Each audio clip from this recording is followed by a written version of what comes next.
All right, so back here on John's 89 560, I went looking because he said he charged it.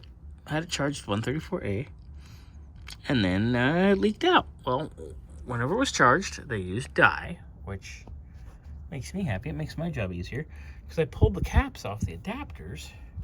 Wish this damn thing would focus. You can see this thing's covered with dye. It's hard to focus. Come on, baby.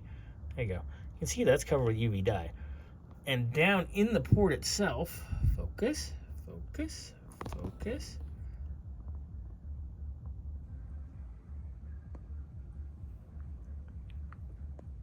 Focus. Anyway, so when I took the caps off, there was bubbling dye basically in both adapter ports. So it's actually leaking at these shraders at the adapters. So that's our leak.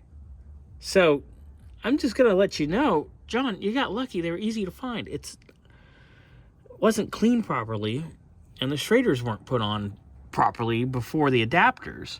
So I'd like to replace the shraders inside, get a fresh set of adapters, quick and easy. Make sure those shraders are tight, and then away we go. Charge it, and it shouldn't leak anymore. Easy fix, really.